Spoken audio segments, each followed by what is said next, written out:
Hi, I'm Brian Clapp, founder of SportsTVJobs.com. Working in sports television is definitely one of the coolest careers out there. But sometimes the hardest part is getting that first job, that first chance to prove yourself and prove you're up to the task. Here are 3 tips to help you land your first job in TV. Number 1, develop a professional skill. Here's what I mean by that. When you graduate college, it's assumed that you know how to write, that you know the basic tenets of journalism, that you know some TV production skills. You need to develop something outside of that, something that's going to stand out to potential decision makers. Here's what I mean. When I was hired coming out of college at CNN Sports Illustrated, I was hired primarily because I had a lot of experience with non-linear editing, and that was something that CNN was transferring their system over to. So you need to look into what skills are needed right now. I think that's the big mistake that a lot of people make, is that they'll go to a job bank and search for jobs and look for what skills they have for something they can apply to. What you should be looking for is, what do people need?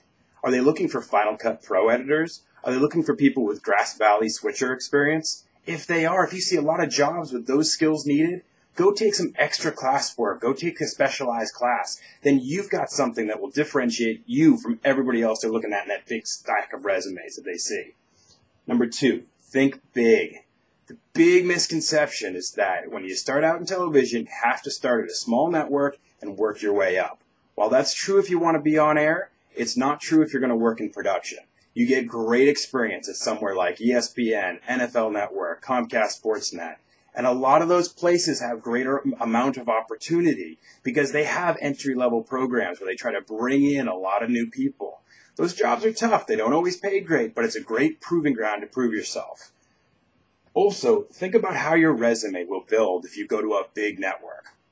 I use this analogy a lot. Imagine yourself that you're an NFL draft prospect and you don't get drafted, so now you're a free agent. 2 teams call you. One's the Detroit Lions and one's the Pittsburgh Steelers. You have a choice to make. Which one do you want to play for? I will argue every time you go play for the Steelers. Yeah, it might be hard to crack the lineup, but you're going to be around the best coaches, the best scheme, the best other players. You're going to get better. So then when that next opportunity comes up, your resume is going to stand out. You go to the Lions and yeah, you might get some playing time, but you might be not learning quite as much as you potentially could.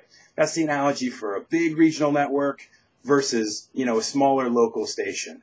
Get that big time experience. And finally, number 3. If you're in school, get an internship. Get as many as you can. Get hands-on experience and do everything you possibly can. But if you're out of school, look into opportunities to volunteer, especially then at local networks and smaller regional networks. Call up the front desk, call the assignment desk and say, hey, are you looking for people that can help log tapes or load cable or pull cable or go out in events and help cameramen? They're looking for help. And when I was a news director, if I saw somebody that was willing to put in extra time on their free time, that stood out to me. I noticed that person and I tried to give them more opportunities. So those are 3 quick tips to help you land your first TV job. For more information, head over to SportsTVJobs.com. where we have more how-to videos, interviews with industry experts, and insider knowledge on how to get you started down the path to a great sports TV career.